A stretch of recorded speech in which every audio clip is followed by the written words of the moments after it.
27টা দূতাবাসে আছে এবং সেখানেও একজন করে কোনো কোনো জায়গায় দুইজন। যে কাজটা প্রধানত পররাষ্ট্র মন্ত্রণালয়ের। তো আপনারা যখন খারাপ ব্যবহার পান আমাদের প্রচণ্ড খারাপ লাগে। আমরা ওইখানে যে আপনার কমপ্লেইন মেকানিজম আছে সেটা ইমপ্রুভ করার চেষ্টা করছি। আমি নিজে যারা প্রবাসী কল্যাণ মন্ত্রণালয় থেকে যারা বিভিন্ন শ্রম অ্যাটাচে হিসাবে বিভিন্ন দূতাবাসে কর্মরত আছেন প্রত্যেকের সাথে কথা বলেছি, কিছু আইডিয়া শেয়ার করেছি, কথা বলেছি অনলাইনে জুম মিটিং করে। চেষ্টা করব আপনাদের হয়রানি কমানোর জন্য আমাদের মন্ত্রণালয় থেকে যতটুকু করা সেটা করবো। পররাষ্ট্র মন্ত্রণালয় থেকেও চেষ্টা করা হচ্ছে, বাট মানে আমাদের আসলে মাইন্ডসেটটা পরিবর্তন করা দরকার। মাইন্ডসেট পরিবর্তন না করলে এটা সম্ভব না, আমরা যতই উপর থেকে নির্দেশ দিই। কিছু জিনিস একটু বলে রাখি, আপনাদের ভবিষ্যতেও হয়তো পাসপোর্ট নিয়ে সমস্যা হবে, আপনারা একটুখানি খেয়াল করবেন। হ্যাঁ, যদি আমাকে খুব একটু হয়তো বেশি চিনেন এই জন্য কোনো কিছু হলে ভাবেন হয়তো স্যার এটা কিছু করছে না কেন। আমার কিছু করার থাকে না, পাসপোর্ট আমার মন্ত্রণালয়ের অধীনে না। আপনারা প্রবাসীরা দেশে এসে যদি বিমানবন্দরে হয়রানির সম্মুখীন হন এটা আমার মন্ত্রণালয়ের অধীনে না। আপনারা যদি বিদেশে এখানে এসে কোথাও ইনভেস্ট করে প্রতারিত হন এটা আমার মন্ত্রণালয়ের অধীনে না। আমরা যেটা করতে পারি অন্যান্য মন্ত্রণালয়কে অনুরোধ করতে পারি, পাসপোর্টের ক্ষেত্রে যেমন করেছি, অন্যান্য মন্ত্রণালয়কে অবহিত করতে পারি, বলতে পারি আপনারা এটা করেন প্লিজ, কিন্তু এর বেশি করা যায় না।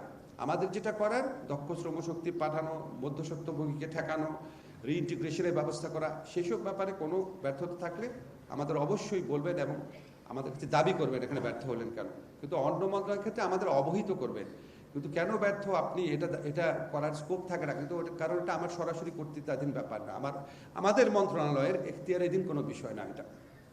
তবু আমরা চেষ্টা করব। আপনাদের দীর্ঘদিনের দাবি আছে ভোটাধিকারের, ভোটাধিকারও কিন্তু এটা মূলত নির্বাচন কমিশনের ব্যাপার। আমরা এই যে আসিফ মাহমুদ বলেছে খুবই সে আন্তরিক প্রবাসীদের ব্যাপারে, ওখানে গেলেই যারা প্রবাসী আছে তার সাথে কথা বলে, তার সাথে আমি জেনেভাতে গিয়েছি, সারাদিন কথা বলতো। এবং আপনারা জানেন যে সাধারণ মানুষ যারা আছে, আন্দোলনের কর্মী আছে, তাদের প্রতি আমাদের এই তরুণ নেতৃত্বের কি অসীম ভালোবাসা আছে।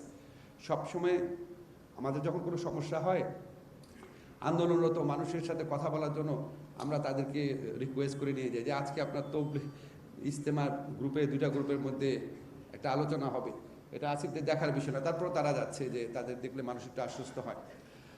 আমরা প্রবাসীদের ভোটাধিকার দেওয়ার জন্য আমরা আমাদের মন্ত্রণালয়ের পক্ষ থেকে যতটুকু সহযোগিতা এটা করব, কিন্তু এটা মূলত নির্বাচন কমিশনের ব্যাপার। ওনারা সবসময় টেকনিক্যাল প্রবলেমের কথা বলেন, আসলে এটা একটা বিরাট টেকনিক্যাল চ্যালেঞ্জ। অনেকগুলো দেশে প্রবাসীরা আছেন, আমরা কথা বলবো, আমরা সর্বাত্মক চেষ্টা করব, এই প্রতিশ্রুতি আপনাদের দিলাম। আমি আমার বক্তব্য শেষ করে একটা ছোট্ট গল্প আপনাদের বলি, খুব ছোট্ট একটা ঘটনা, কিন্তু এখান থেকে বুঝতে পারবেন।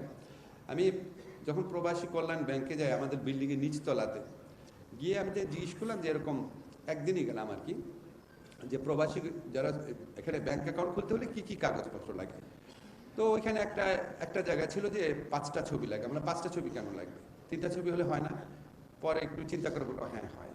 তারপর বললো যে ইউনিয়ন পরিষদের যে চেয়ারম্যান আছে বা স্থানীয় জনপ্রতিনিধি আছে ওনার সত্যায়ন লাগে। তা বললাম এই ব্যাংকের অ্যাকাউন্ট খুলতে হলে তো এনআইডি দিচ্ছে, তারপর সত্যায়ন লাগবে কেন? চিন্তা করে কিছুক্ষণ বলে আসলে সত্যায়ন লাগে না। তাই বলে এটাও কাটে না। 1000 টাকা না, মানে 1000 টাকা লাগবে কেন? বলে আমাদের কস্ট আছে, আমাদের কিছু প্রফিট রাখতে। তা বলে 700 টাকা করেন। বলে হ্যাঁ এটা করা সম্ভব। করলো। সামনে এসে দেখলাম যে প্রবাসী ভাইরা যেখানে আসেন ব্যাংকে তাদের কোনো বসার জায়গা নেই, বিরাট একটা খালি জায়গা পড়ে আছে। তা বললাম এখানে চেয়ার বসানো যায় না? বললো হ্যাঁ বসানো যায়। এটা ছিল 15-20 মিনিটের ডিসকাশন। আপনারা এখন ওখানে গিয়ে দেখেন সবগুলো জিনিস হয়ে গেছে, সবগুলো জিনিস হয়েছে, ছোট্ট জিনিস হয়েছে। বাট আমার কথা হচ্ছে ওই দেখার হৃদয়টা থাকতে হবে, ছোট্ট জিনিস। এটা তো আপনার উনাদেরই দেখার কথা, এটা একজন উপদেষ্টা বলার কি আছে, এটা তো ছোট ছোট ব্যাপার। তো আমরা যদি সবাই মাইন্ডসেটটা পরিবর্তন করি, আমরা যদি ভাবি যে আমরা যারা দায়িত্বে আছি আমরা কিন্তু সেবক, বাংলাদেশের সংবিধান অনুযায়ী জনগণের সেবক, এই সেবাদানের মনোভাব নিয়ে যদি আসি, তাহলে প্রবাসীরা আমাদের জন্য যে অসীম আত্মত্যাগ করেন, আমাদেরকে টিকিয়ে থাকার জন্য যে বিরাট ভূমিকা রাখেন, তাদের প্রতি আমাদের মিনিমাম কৃতজ্ঞতা পরিশোধ করা হয়, তাদের প্রতি আমাদের ভালোবাসার মিনিমাম নিদর্শন প্রদর্শন করা হয় যদি আমরা এই সেবাটা দিতে পারি। কিন্তু এই ভালোবাসা প্রকাশ কোনো কিছুতেই আসলে পরিপূর্ণভাবে করা যাবে না।